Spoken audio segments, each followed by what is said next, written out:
perkataan saja langsung tak kejar kayak Ustadz Masihud. Ya terminologi saja Anda kudu bener. Lah terminologimu sudah salah mau dilanjutkan, goblok. Beresin dulu, kamu ngerti nggak kata Tuhan nih sama Tuhan sama Allah bedanya di mana? Mau siapalah jagoannya Islam sekalipun belum pernah ada di sini yang bisa keluar nggak babak belur. Pasti babak belur.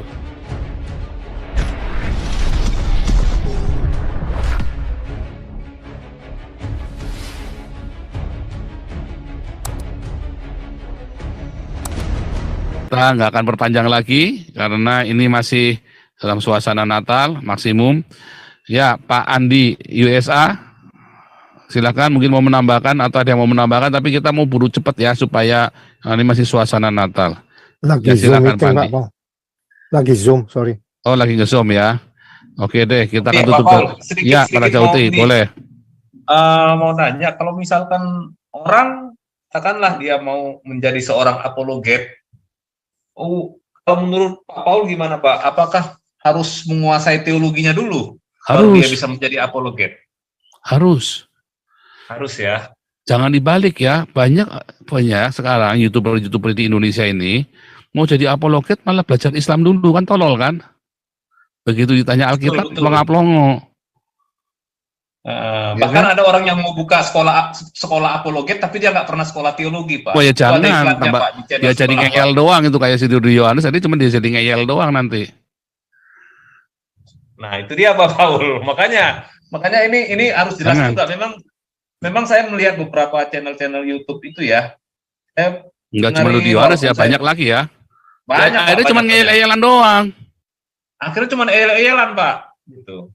Jadi makanya saya bilang mereka hanya yang paling lucu begini Pak, sebelum dia berapologet masa baca kitab sebelah dulu Pak, makanya aneh gitu, padahal Alkitab sendiri nggak dikuasai Pak gitu.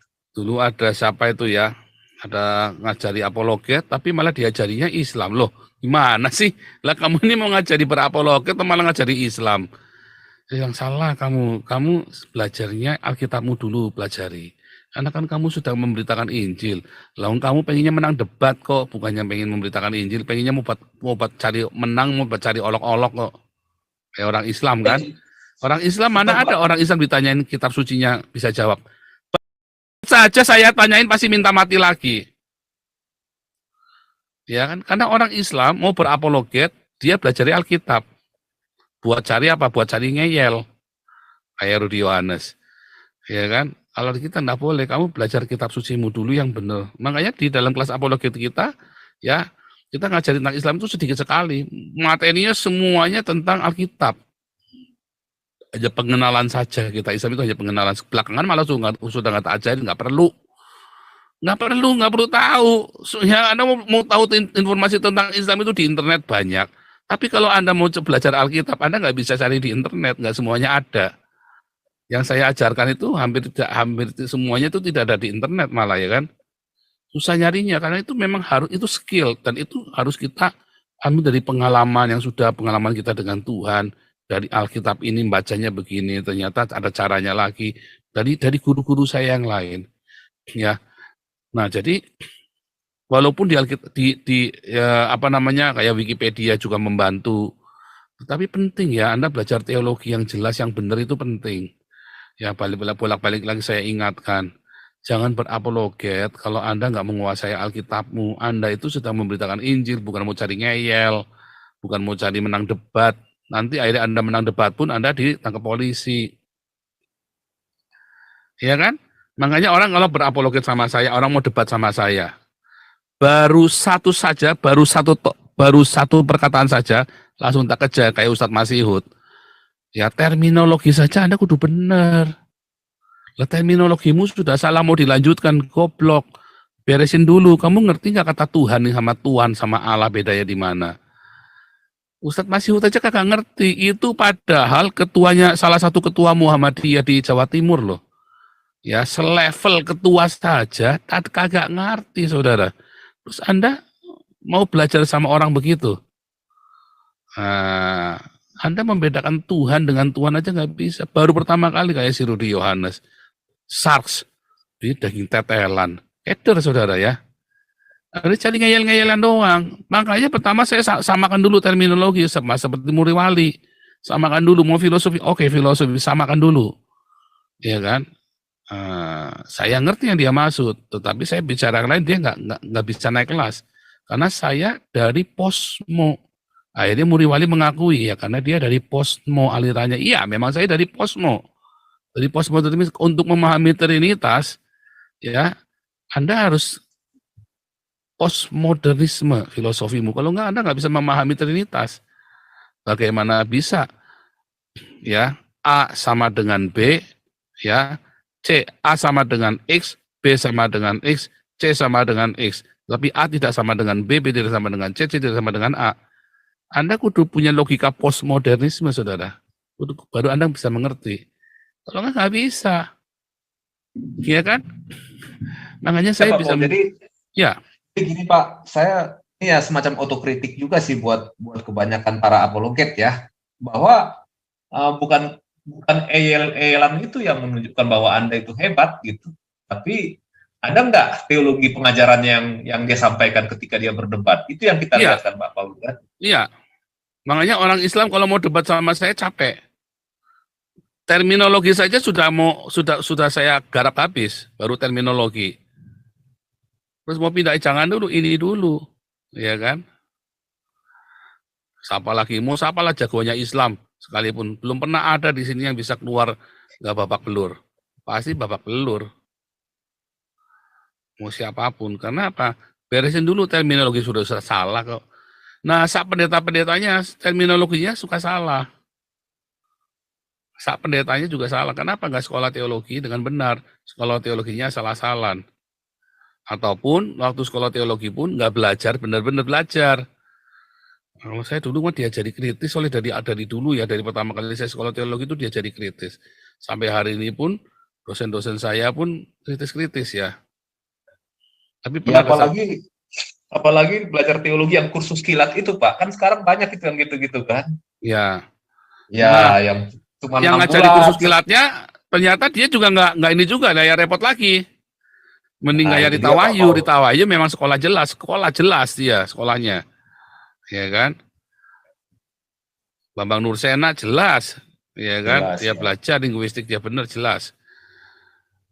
Nah, jangan belajar sama yang nggak jelas, tetapi Anda juga nggak usah, saya itu pengetahuan Islamologinya habis waktumu buat belajar Islam. Belajar Alkitab sendiri saja, saya sudah belajar Alkitab sudah 10 tahun lebih saja belum selesai. Ini masih belajar lagi, masih banyak sekali yang belum saya mengerti. Ya, ya tentu saja lebih dari cukup buat jelasin ke orang Islam. Cuman saya kepengen tahunya itu terlalu besar. Ya, nah, ini kayak si Yosua Tewu ternyata ya sekolah teologinya nggak jelas semua. Yosua Tewu pusing.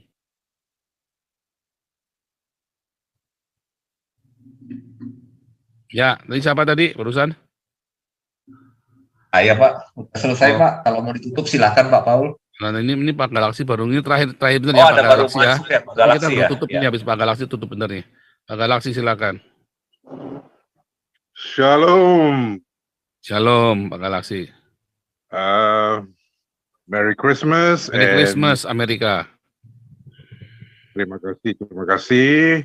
Jadi sekedar untuk menambahkan secara awam, karena menurut saya nggak semua orang bisa mempunyai kemampuan untuk menjadi apologet yang benar dan cukup pengetahuan secara lengkap untuk membahas atau memberi sanggahan yang cukup berdasarkan kepada ilmu kekristenannya. Jadi maksud saya, kita di samping itu memang bagus kalau bisa.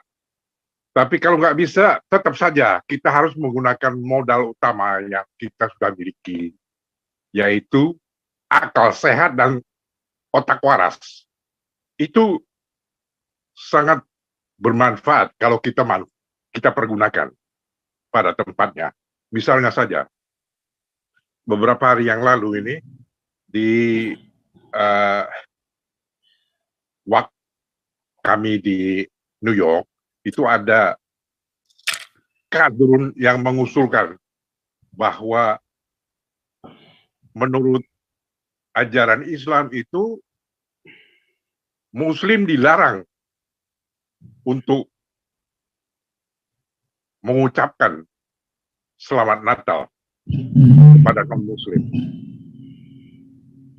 Dikasih lampirannya ahli Alkitab Barat yang mengumumkan ini dan itu segala macam.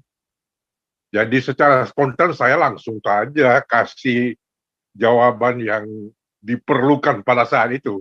Ya, memang ternyata ma'rifat Tuhan itu datang pada waktunya untuk melengkapi anak-anaknya yang berada di garis depan lah, kasarannya. Jadi saya tembak secara umum saja lah. Walaupun saya ini bukan apolog ya, tapi saya bilang secara ekstrim baik Kristen maupun Muslim belum pernah ketemu langsung, apalagi kenal baik dan kenal lama sehingga bisa tahu persis secara pribadi apa, siapa, dan bagaimana Sang Allah yang Maha Kuasa itu. Tapi hanya sebatas percaya dan yakin saja. Yakin doang. Percaya kok. Itulah sebabnya agama itu disebut kepercayaan atau disebut juga keyakinan. Jadi masing-masing secara masing-masing maupun berjamaah boleh saja fine mengemukakan pendapat masing-masing sekaligus tetap saja menjadi orang baik dan bisa dan sanggup bertoleransi sebagai sesama makhluk cerdas yang terus dan tidak lupa untuk memakai akal sehat otak waras. Karena hanya orang gila saja yang biasanya diungsikan ke sumber waras. Itu pembayaran kontan yang saya taruh langsung di situ untuk membungkamkan para pejabat, para pemimpin, ketua masjid New York yang dibangun oleh Pak Harto dan segala macam itu pada bungkem. Karena nggak mengharapkan jawaban yang seperti itu, Pak. Dan mereka kelihatannya cute ketika dikasih amaran oleh sang kadrun itu bahwa dilarang untuk mengucapkan Selamat Natal. Begitu saya kasih ini, saya tambahkan lagi bumbunya. Saya bilang, minum air dingin biar adem dan ayam sebelum menyaksikan apa yang sedang terjadi di tanah air kita yang tercinta. Karena kita tidak perlu Cina atau Rusia untuk menghancurkan NKRI. Cukup kita saling gontok-gontokan sampai teler, dan mereka akan enjoy dan ketawa habis-habisan sambil guling-gulingan. Atau diambil kembali oleh majikan lawas bener rondo, atau DP Amerika sebagai penguasa dunia.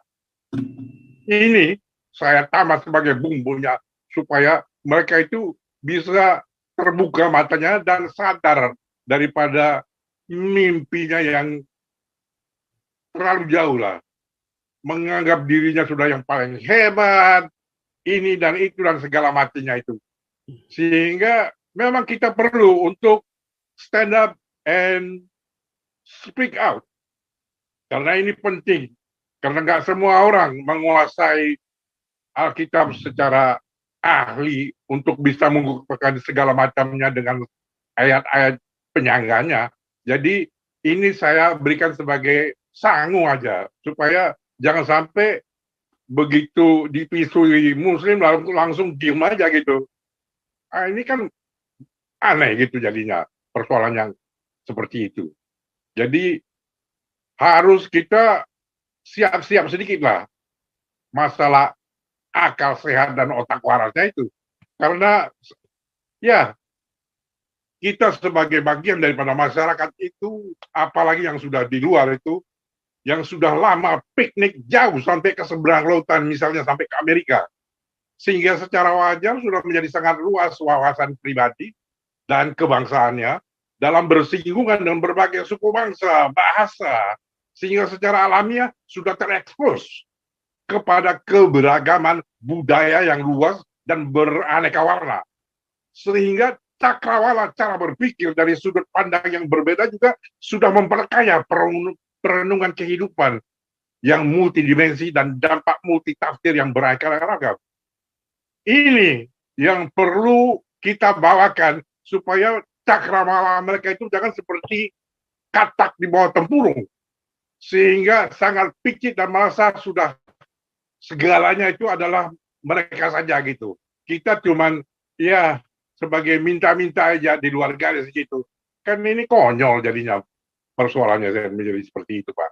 Karena kalau disambungkan kembali kepada rasa kebangsaan kita itu, maka silaturahmi dan saling mendoakan dengan untuk kesejahteraan dan kebaikan bersama adalah kebiasaan atau istiadat leluhur bangsa Indonesia yang begitu banyak jumlahnya, yang beraneka ragam.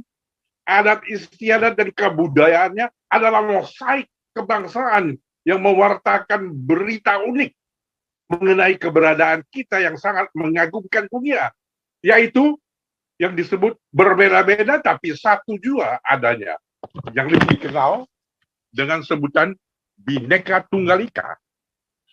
Ini yang mereka nggak tahu, yang perlu kita suntikan kembali ke dalam pembuluh darah mereka, supaya mereka tahu bahwa inilah warisan daripada founding father kita, NKRI, yang sudah kita miliki bersama, untuk bisa kita apresiasikan dan lestarikan bersama. Jadi ini nilai-nilai luhur yang perlu kita angkat dan kita sodorkan supaya mereka itu terbuka matanya. Kira-kira begitulah tambahan saya supaya kita jangan takut menghadapi mereka. Hadapi saja dengan akal sehat dan otak waras, bukan akan menaruh kata-kata yang diperlukan untuk kita semburkan kepada mereka. Kira-kira demikian. Ya, logika itu penting ya saudara ya. Makanya logika itu harus dipakai ya. Beragama itu kudu pakai logika rasional ya. Salah kalau pendeta Anda ngajari belum beragama itu percaya itu bukan rasional. Oh salah saudara ya. Ada yang namanya logika iman ya. Nanti Anda perlu rasional saudara. Itulah sebabnya ya, ujilah segala sesuatu ya. Firman Tuhan selalu bilang ujilah segala sesuatu, diuji saudara ya. Bahkan nantang Tuhan, ujilah aku, ujilah segala sesuatu, uji saudara, nggak main-main ya. Oke, para jauhi silakan tutup dalam doa.